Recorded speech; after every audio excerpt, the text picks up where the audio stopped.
report? It's great. No. Wow. Need one.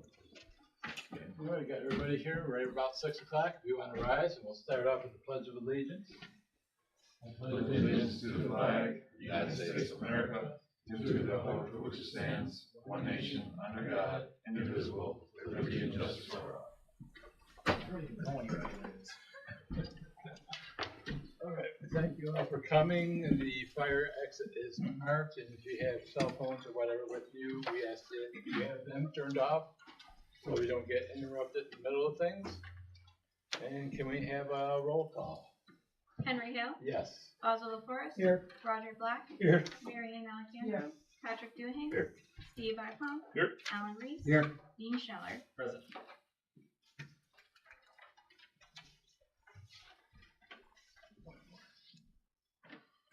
Am I introducing Dave? I'm so sorry. Dave Duquette. Yeah. And can we have a motion that the meeting was advertised as required? I'll make a motion. And a second? Second. Roll call vote on that? Henry Hill, Yes. Oswald LaForest, Yeah. Roger Black, Yes. Marianne Alexandra, Yes. Patrick Duhane. Yes. And can we have a motion to approve last month's minutes and waive the reading of the minutes? So moved. Second. Henry Hill, Yes. Oswald LaForest, Abstain. Roger Black, Yes. Marianne Alexandra, Yes. Patrick Duhane. Yes. And then we can go on to old business.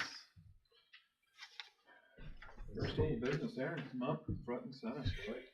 We have a few. We're going to start out with some old business for UMS with Shoulder Systems, UMS Properties.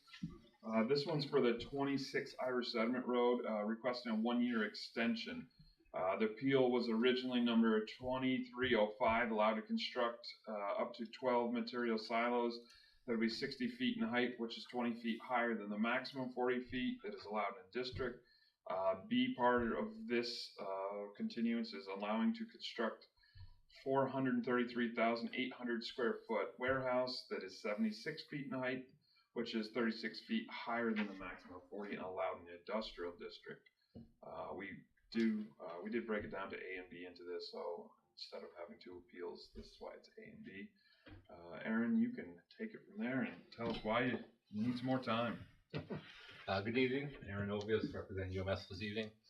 We were before you a couple years ago with the Schluter or UMS Properties KB4 facility, where we were successful in obtaining the variances for the height and for the silo and also the building.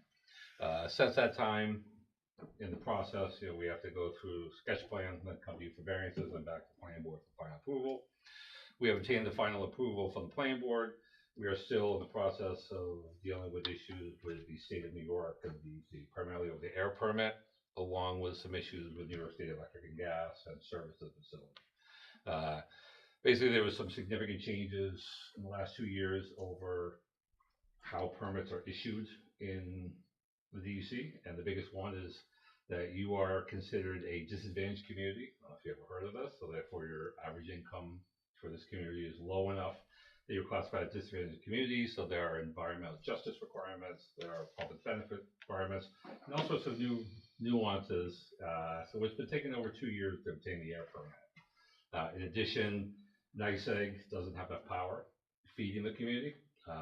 So we have to look at substation upgrades in Katyville and designated services to the building at the tune of tens of millions of dollars for utility upgrades. So there's a couple things that have pushed us back, and that is really the reason for the delay in starting construction. So we really need to get all of our ducks in a row with everybody else before, so we apologize that we haven't started. Some key factors to note though is that the zoning district hasn't changed. There have been no other projects built nearby. So really all the facts of what we presented originally stayed the same. I don't know if there's a really public outcry against it. So really nothing has changed. We've just been working through, and we have multiple conference calls every week. So it's not that it's something that has been put on the back burner. It is significantly moving forward. I can tell you that there's been substantial investment as far as all of the engineering. The structural engineering is complete. The site is pretty much complete. The HVAC design, all those other components, the sprinkler design, so all those things have been done. So the owner has invested a lot of money and time in this project and hopes to move forward with it. Board members have any questions? Yeah, to get NICEAG to spend $10 million seems unlikely to me in the next 12 months. It's not nice. Yeah. The bill is 100% burdened by the developer. No, but I mean, to do that upgrade though, is that, I mean, it's Well, like I a chicken mean, and egg it's- if by the In the time that magnitude of the upgrade project, there really is not. I mean, we're building a building that's, No, but I'm talking about to get the NICEAG upgrade, that project.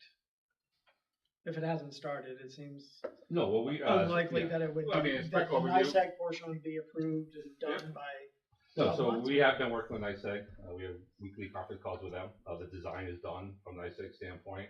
The budget and the estimates from the contractors have all been secured from NICEAG, which is not a simple task. They're, grid designers are out of Miami. The final decisions made in Europe, so those have all been moving forward. So we now have fixed amounts. We have fixed schedules for them to facilitate. And it's basically, a building of the size is a 2-year build anyhow.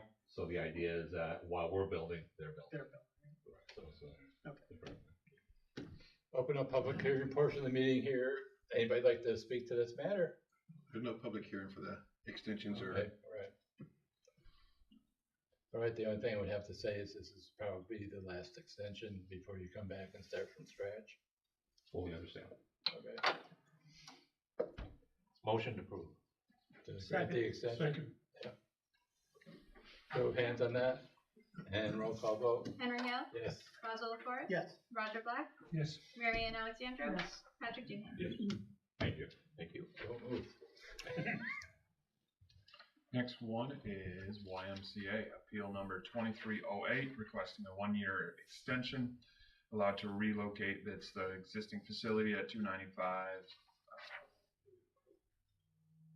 Renovate, should be allowed to renovate. It's 295 road with commercial recreation facility. Health fitness center is not allowed use in neighborhood commercial. It's been more than 1 year and their extension's coming up. So Aaron can tell you why this one's not moving forward. So to refresh your memory here, the YMCA, the health center at the base, has been a health center since the base was built, in the early 80s. When the town zoned it, they zoned the neighborhood commercial where health centers are not permitted. So they're currently open, they're currently operating, but as many of you know, they have been an active campaign to do a substantial renovation and expansion of the project. So we came before you for a variance to expand the pre-existing non-conforming use. That variance was granted. In the process, the original budget was X. Obviously, the bids came in significantly higher. We have worked with, obviously, I'm sure you see the campaign for the Y, gain money from donors for the project. We've also been working with some state agencies and federal agencies to receive some funding. I can tell you that that funding was secured. So after some value engineer redesign, the problem is that funding came in late fall, and the decision was made not to break ground in December and work through the winter months, to rather postpone it until spring. So because we expired in January, we need an extension so we can move forward. So you're looking for a 6-month extension or? I would rather say a year, just. Things can happen. I have been told that they're looking to break down in early spring. I don't know if they've received plans yet, but the project is a long way. Funding has been secured. So, and I'm sure you see there are a lot of donors out there that are anxious to see where their money went. So. Any other board members have any questions? Again, I don't think there's many changes in zoning or developments here. And I would say the same thing, that this is come back and start from scratch again if we don't get her going. Understand. Okay. So we make a motion to approve the extension. I'll make a motion. Second. Show of hands. And roll call vote. Henry Hill, Yes. Basil LaForest, Yes. Roger Black, Yes. Mary Ann Alexandra, Yes. Patrick Duhon. Thank you very much. Enjoy your year. Happy New Year. Happy New Year. Old business, let's request a 30-day postponement for Taylor Equipment on 5 Latour Avenue. They were looking for the area variance for the signs, 2 additional signs in the building, the front face for the total building. Their representation said they're looking for 30 days to get all their info to come back in front of you guys in February. I'll make the motion. Second. To postpone and Show of hands, 30-day extension. Roll call vote? Henry Hill. Yes. Basil LaForest. yes. Roger Black. Yes. Marion Alexandra. Patrick Duhane. Yes. One's done, and that one's done. Next appeal is 1448. Mr. Luck, come on forward. No. The area variance request to be allowed to remove an existing 36 by 14 porch, replace it by a 30 by 20 addition that would encroach into the 19 foot in the front yard setback, leaving 31, which is not allowed in an R4 district. Alan's got some pictures and what was submitted showing where we're at on Wild Goose Lane. Okay, Mr. Chairman, this is out on Cumberland Head. This is the Allen Road. This is the Bay Road that comes down here. Culligan Point Road here. Private road, Wild Goose Lane is right here, and we're looking at this parcel right here. So you can see it's all zoned R4. So this is the parcel we're looking at here. And this is an addition that previously approved variance was on. He's now looking at demoing this addition here and then adding a new addition. Yes, and mirroring that side on the house. Pardon me? Mirroring that side. Okay, I see what you're saying. On the other side of the house. Yep. Well, here's looking at the house from the Wild Goose Lane Drive, so that's that new addition he already did. This one right here is the one he's looking at taking off and redoing. And as you can see, here's the front of the house, 25 feet from the road. There's the new addition he's done. This right here, if you look, it's actually, the new part will be 6 feet further back. Yep. Sir, anything you'd like to add? And the same thing would be with the garage. What's that? Well, your garage is closer to the side yard than your side. It isn't the side yard, it's the front yard. It's a corner. It's already closer to that. Yeah. Right. That lot line. How's that? So 20 by 30 additions, what you're looking for, and you're taking down 36 by whatever. 12, 13, whatever it was. Open up the public hearing portion of the meeting. Anybody here like to speak to this matter? I don't think it went down to the county for anything. No. We can close the public hearing portion of the meeting. Board members have any comments or questions on this one? So this is an addition, so there's an existing deck there, is that where, or? There's a closed screen-in porch? porch, there's a closed-in porch.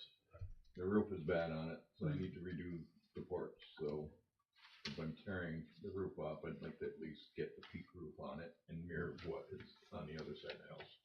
Architecturally pleasing. Yes.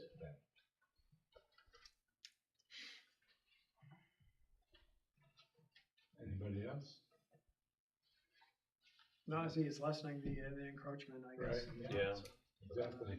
We're reducing that, but the encroachment is still larger by almost 100 square feet, right? So that has to be somewhat considered, even though we're reducing where it is in front, but we're still, the amount of his space that's being encroached is greater than what's there now. Yep. Yeah, but it's less distant from either corner.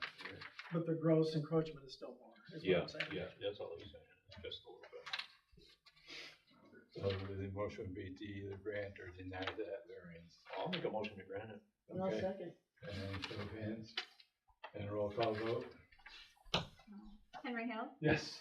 Basil LaForest. Yes. Roger Black. Yes. Marion Alexandra. Yes. Patrick Duhane. Yes. Thank you. Have a good Do you night. need to do the area variance criteria? What's that? Oh, I should have done the balancing act. Balancing act. Right Sorry. now. I do that every now and then. I guess the other question my God. is the distance from the garage. Henry, is there an issue with the distance from the garage? If it's attached to the house and then you've got an accessory building, doesn't there have to be a distance between two It buildings? just means if it's too close to the house, then he needs to sheet rock the inside the garage. Oh, the fire code. Right. Yeah. Right. All right, whether the benefit can be achieved by other means visible to the applicant and to do your repairs and expansion and architecturally pleasing. Undesirable change in neighborhood character or to nearby properties, there's none there. Whether the request is substantial, don't look at it as being substantial. And whether the request will have adverse physical or environmental effects. And whether it was alleged self-created difficulty doesn't necessarily negate us from granting the variance. Really good. Okay. So, All right, Thank you. now you're Good. good. so all Thanks. still agree to those things? Yeah. Your vote hasn't changed, correct? Yes. Thank you. Last but not least, Christopher Shane Corey, on behalf of, Corey. You guys would like to come up front and center? There's a paperwork snafu too. I didn't get paperwork to give him permission to represent me here, so I Okay. give him permission to represent. Well, you're here to represent yourself. Well, I'm gonna hand it off to him, but, my name's Corey Boyer. I own Warren Bus Development, which owns this property, located on Route 3. Some background on the property, it was, for the last 10 years I've owned it. I ran my construction company there. We are currently in the process of relocating to the old WPTZ location, so I am gonna be vacating that property, which frees up, some of the buildings there. Prior to my ownership, another construction company operated out of there, Rich Guglielmo, ran his Four Seasons Sunroom business there, for 3 or 4 years, and then it was vacant for a very short time before he decided to sell it to me. Prior to that, Lee Parati owned it, and it was used coincidentally as a hair salon. So in its current form, it's zoned neighborhood commercial, which, if you look, I'm sure you guys have, there is 18 approved uses other than accessory use, for commercial uses of a neighborhood commercial, zoning, which, I won't list them all, but a brief synopsis of some of those options. Now, this is a 320 square foot building on less than an acre. So my options, some of them consist of a hospital, a golf course, a financial institution, a cemetery, and a daycare center. So we don't believe that it's feasible for this property and this location to use any of the uses that are allowed in the neighborhood commercial jurisdiction. So we have, and when I listed it for rent, Christopher came forward and proposed a use for it. I had a handful of other people that proposed uses, a couple of which were construction companies, which I have decided that I don't want to participate in. I know from experience that construction companies can grow rather quickly and cause neighborhood issues. So I'm going to try not to get into that. I think that the use that Christopher has proposed is extraordinarily low impact to the area. We have plenty of space to do what he wants to do, and I think as far as neighborhood impact goes, it's at this point going to have very low impact to adverse neighborhood impact. I think it would promote neighborhood use in this area. So I'll hand it off to him, and he can answer any more questions if you have. So I have a. Hold on, before you start, we're gonna go through what is actually submitted and where it is for familiarity. All right. Alan's got, it's a request to be allowed to a single chair barbershop, it's not allowed in neighborhood commercial. Alan's got the overheads just to make sure you guys are aware of where it is located. So as Corey described, we're looking at this parcel right here. This is right in the Y of where Route 3 and 22B split. So all this green portion here is all neighborhood commercial. This would be the commercial zones over here. So we have as a single family home up front. We have what was Corey's office here, and then we have a storage garage here. And they're looking to go into this where the office was. So here's what it looks like now. You can see the single family home here. You can see the garage here. He's proposing to put 3 parking spots right here. There is actually a gravel driveway that goes from Route 3 down through to Chanticleer Court. And this is what was submitted. So that's that 320 square foot building, 3 spots in the front. Okay, gentlemen, continue. Thank you. So I have a small appointment only business going. Currently was operating out of my home. It had grew exponentially to the point where my home could not support the amount of clients that I had, so I reached out to Corey. He said pending that this is approved, I can use it.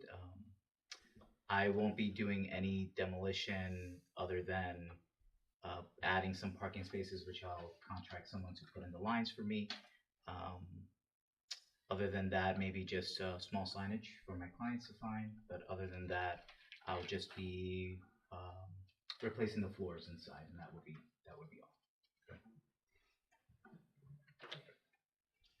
Do you plan on keeping it one chair? Yes.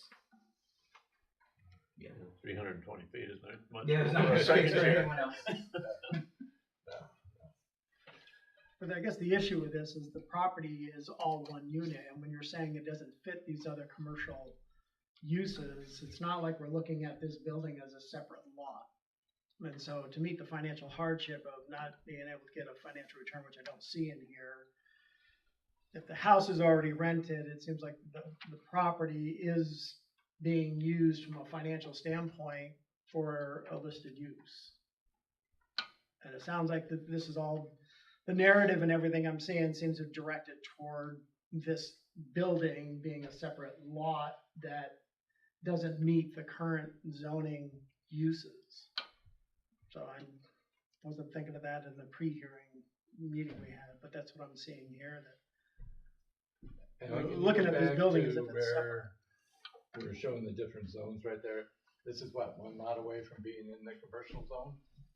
It's this lot right here. Yeah, So there's still, there's a commercial here before you get over to where the mobile station is. Yeah. Let's see. I mean, this lot here is basically a vacant lot with just a garage on it, I believe. Yeah, I have a residential property with a commercial building in it. That's always been a commercial use in a commercial building, essentially. And I guess when I looked at a lot of the uses that are allowed in that area, many of them don't even come close to being anything that would be feasible. But it's currently used as something that's feasible, right? It's, can be Right, a but home. why can't you expand uses? 320 feet. No, I'm talking the whole lot, though. The house Oh, is the being whole rented. lot, yeah. The lot is being Well, but used. he ran a commercial business out of that small building. Still is. Yeah. Yep. You're So, still yes, at- So he's got, yeah. that's already been established. Right, but we're trying to make an argument for a use variance, and to meet those criteria, Yeah. we'd have to say that there's no other financial use, but we're looking at a building on a already existing usable I don't permitted know. use. I don't know, I don't see it. So, Yeah. I guess the way I look at it is that he's getting income from his rental of the house or whatever, but there's no reason why he can't increase his income from. no, I'm just looking at the criteria to be able to Yeah. grant a use variance. We need to show financial hardship. Well, that would be, Well, I'm not And allowed to so- fully use the property if I can't rent that. If I can't rent that building, I have an unused space that actually cost me money. But it's not saying that It you costs me can't, money to but it's not maintain. saying that the property can't have a reasonable return based on its current use and the current allowed uses, which it already is. It may have a reasonable, reasonable return is, I guess, subject to whether or not the facility is fully used, right? No, If I can't fully use my facility, can I get a reasonable return out of it? no. I mean, there's nothing here financially saying otherwise, and that's part of the criteria that we've always used. It's a major stepping, but when you look at the other uses that you would be able to put there, you're not gonna be able to put a convenience store there. You're not gonna put a cemetery in that 320, Correct, yes. or a hospital, or, many of the other things that are there, and I guess that's the way I'm looking at it, it's gonna be financially improving your stead in that area. Yeah. Again, as soon as I vacate that property, as soon as I vacate that building on that property, it's gonna become a cost, right? But the narrative you put in was that you had other people that were interested, you just didn't want them in there because of the type of business, but that type of business fits in the use variance of the property, so. nobody that proposed a use for that building, this was the least impact. Nobody proposed a use that would have fit with any of those uses that were allowed. They were construction companies, one guy Isn't wanted that to what you start are? a DJ business. You're a construction. I don't fit into the use of that. That use is not allowed on that property. Never has been that I know of. But I'm the second construction company that's operating. So was there a variance? No, clarify, he was allowed to move his office of his construction, My office. not his construction yard part. So he used the building as his office. That's my office. So office was allowed use. Okay. Construction laydown yard was not, and he wasn't allowed to do that. Whatever he stored inside the garage, that's up to him, but. Yeah, correct. And it was pre-existing, like you just said, in the pre-meeting, Vaso, since 1990s. I've been here since 2000, so we're going in 26 But years. did we give a variance back then to that, or? So, what I'm saying is before even my time, it's Right. been a commercial use into this building. Do I have the exact date of when, Mr. Parati was in there? It pre-exists me, which we've had 3 prior uses with residential uses in there. And it could have been even before 2000s.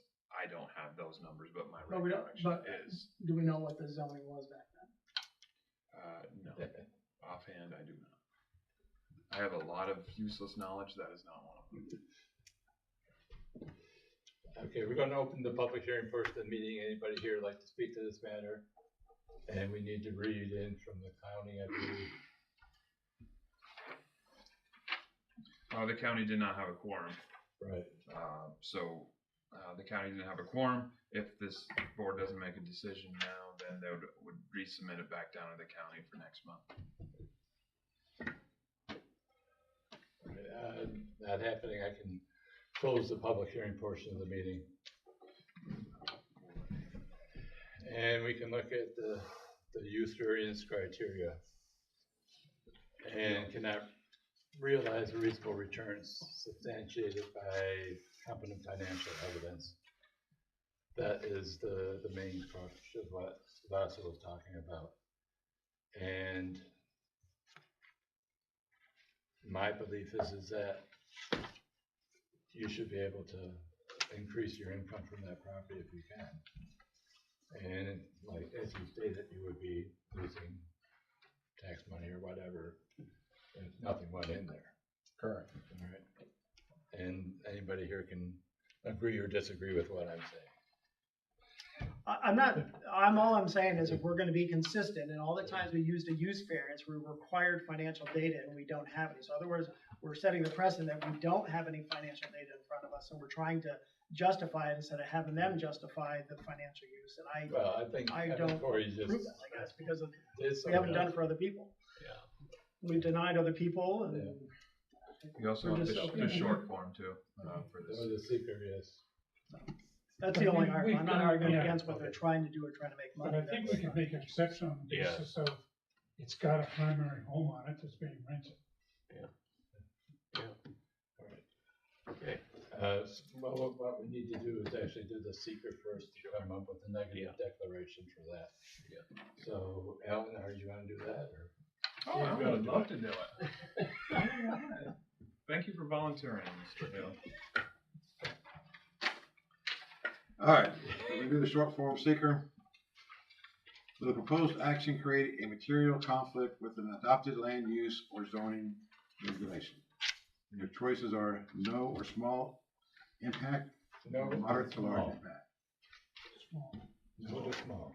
No, that's small. Yeah, I like Will the that. proposed action result in a change in the use or intensity of use of land? No to small. Will the proposed action impair the character or quality of the existing community? No to small. Will the proposed action have an impact on environmental characteristics that cause establishment of critical environmental areas? We don't have any in the town of Plattsburgh, so that's automatically no. Will the proposed action result in an adverse change in the existing level of traffic or affect the existing infrastructure for mass transit, biking, or walkway? Don't see any. Will the proposed action cause or increase in the use of energy and it fails to incorporate reasonably available energy conservation or renewable energy opportunities? Note is small.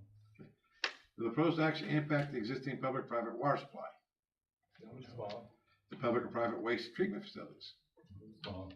The proposed action impair the character or quality of important historic, archaeological, architectural, or aesthetic resources. Note is small. The proposed action result in an adverse change to natural resources like wetlands, water bodies, groundwater, air quality, flora, or fauna. The proposed action result in an increase in the potential for erosion, flooding, or drainage problems. The proposed action create a hazard to environmental resources or human health. No. I recommend a negative declaration on your part two. Who wants to make the negative declaration? And then we vote on that. I'll make the motion. Second. Negative. Negative declaration for the city. And show of hands and then a roll call vote. Henry Hill, Yes. Basil LaForest. Yes. Roger Black, Yes. Mary Ann Alexandra. Yes. Patrick Doohan. Yes. And so I'll just bring up the idea that we denied carpenters to put in a storage place on Ruger Street for this exact same reason. So it's something just to take note of, that's all I'm Okay. saying. All right. But Carpenter's was not pre-existing, he wanted to put buildings up. Yeah. He was trying to use the building that he had when he already had the place He was rented. gonna put. He was gonna He put was- he could 3 have used the units in building. there. Yeah. He could have used the building. Yep. Yeah. Yep. But it was different. All right, so, I cannot realize reasonable churn. We did that one. Alleged hardship is unique and does not apply to a substantial portion of district or neighborhood. It's been that way for how many years, since 35, 40 years probably. Requested variance will not alter essential character of the neighborhood, and again, nothing is gonna be changing. And then alleged hardship has not been self-created. Trying to run a business. The main question that we will look at right now is there any conditions that you want to apply to that if we did grant the variance, such as hours of operation, to make sure there's the minimum one chair use and da-da-da. So that's a very important point, Mr. Hale, because, Alan, correct me if I'm wrong, Mr. Boyer did go to Trevor in the planning department, and they said that it would not go through site plan review. So any and all criteria, if this was to be granted, is set on this board for hours of operation, lighting, signage, anything like that, would only be reviewed by you guys right now, or I shouldn't say reviewed and, requested.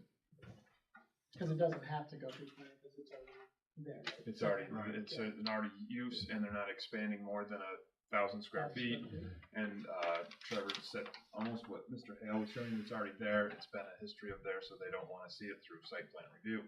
So that's the first thing we had Corey do, go over to see Trevor, kicked it back to here, and if there is lights, hours, parking, hours operation because of the district that it's in, as Alan pointed out. Two, to go one way is 24/7, with the gas station, when the other side of it is residential, but there's nobody in that house. There's nobody in the lot. Well, somebody's renting a house now, right? A little building. There's a car there. There's people at the house at this property, correct? That's the one east of it. There's nothing between us and, It was gas station. the gas station, correct? Yeah. And So there's just- people west of us. Simple things that where the parking is, the lights don't shine in if they're coming in. It's dark at 5 o'clock. Right. So lights, the whole thing, things that normally the planning department or planning board would do, it's kind of pushed back on you guys. Is there anything special that you look at, saying that you might need an extra large sign or something like that, or I'm sorry. an extra large, I know, Oh, losing my no. voice. No, very minimal. Just a sign for my client. It is a private, by appointment only, so it's not open to the public. So I don't accept walk-ins or people just coming in. So they would need to book an appointment, contact me, and follow those kind of operational. What are your planned hours of So I would only operate mainly on the weekends, anywhere from like 9 a.m. to I would say 4 p.m. I don't work past 3 p.m. usually, cleaning up and things like that. I would probably exit the building probably at 4 o'clock, but I don't normally work Sunday past 3 o'clock. I am a full-time student, and I do also work full-time at BHSN with the carpenters. So I would be working throughout the week, maybe 1 or 2 days throughout the week, and mainly on the weekends. So that would be So some evening type hours? not really. I work at night, so I work Oh, from 3 okay. p.m. to 11 p.m. So before 3 p.m. would be my hours of operation. So anywhere between 12 p.m. to 3 p.m. or 2 p.m. would be my hours of operation. Can we put that into the conditions? Basically what you just said, you're running mostly weekends and some noon to 2 during the week as you clientele gets built up. You might wanna leave yourself a little bit of room for that. Okay. Just, In case I I mean, if you wanna go 10 to 2. 9 to 5 is probably, you know. Okay. or Yeah, 9 to 9 5, 7 days a week. Pigeonhole otherwise. Pigeonhole yourself, yeah. Yeah. 9 to 5, 7 days a week, or 9 to Alright. 6, 7 days a week. Yeah, that would be Might be more. Can't make a determination, say mostly on the weekends. What does that Yeah, mean, I would mostly? say 9 to 6, 7 days a week. Careful, you'd be up to 24 hours in a minute. You'll be working like me. I think, yeah, he's right. I think 9 to 6, 7 days a week would give me a Okay. room to. All right. Mr. Chairman, I would also recommend the condition approvals is based off what he proposed. The single chair by appointment, Right. okay? Yeah. Because that's gonna mark he showed 3 parking spots. So that's his parking spot, the person in the chair, and the person waiting to go into the chair. So, Almost mimicking home occupations. Correct. How we have done Yeah. home occupations in the ordinance would be the recommendation of. I will say that this isn't ever commercial, so when it comes to signage, he's allowed a 50 square foot freestanding sign, he's allowed half the distance across the front of that. So the half the distance across the front of that probably isn't a big deal, that's probably not very wide there. So maybe he's allowed 6 or 7, 8 square foot sign there by the door, but out by the road, he's allowed a 50 square foot sign, so if that wants to become a condition, if you wanna limit that, or if you, whatever he wants to propose, he's allowed 50 square feet right now. Yeah. I think that's a little absorbent. But we can't minimize the existing rule. We can put conditions on things. Yeah, but I'm just saying, if the neighborhood commercial grants a certain thing, how can we turn around and say it's gonna be less? We can say if you wanted more, no, but I don't know that we can change the law as it's written. Just saying. We're barking up to be in the legislative body to say we're gonna change what's in the zoning regulation as far as the square footage and size. Is this even a controversy? Is there a request? I mean, is he seeking to exceed the minimum requirement? No, but I'm saying that he's thinking of reducing the 50-foot. Is that even a request? This is all just an abstract thought or an academic thought? Unless there's a motion to Do you reduce. think you're gonna be looking at? Very small. So probably just on the building. I'm not Nothing sure. up by the road? Guaranteed you're gonna put something out by the road, you want people to know, because you're in between 2 buildings. Yeah. You're not gonna just put it on the front of the building, you're gonna put something by the road. Yeah, I On didn't Route even know 3. I was allowed to do that. So It's I not mean, being if I am proposed. allowed to do that, I'd probably go But within the existing. We will regulate measurements. where he wants to put it, and if it blocks any view, so he may end up shrinking it that way, just because of those reasons. And it's not being asked on this. So then he can work with the zoning department on placement and size. The question was just asked, I think, by Mr. Black, and so that's why I brought up what he's allowed. So, Brianna, how are you doing with everything we've been talking about? I think I'm doing pretty good. I can read off what I have just to Okay. verify. Why don't you do that? We've got 9 to 6, 7 days a week. Single chair by appointment. He has 3 parking spots. And then I have wrote that he's allowed a 50 square foot freestanding sign, and we'll be working with code and zoning on placement and sizing. Oh, okay. So anybody want to make a motion to grant or deny? I move to grant. Okay, With those second. conditions.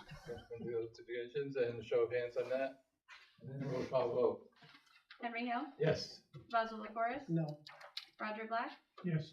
Melanie Alexandro, Melanie, I'm sorry, Marianne Alexandro, Yes. Patrick Duhigg. Yes. Make a motion to adjourn the meeting. Yeah, there you go. Thank you. Second. Have a good night.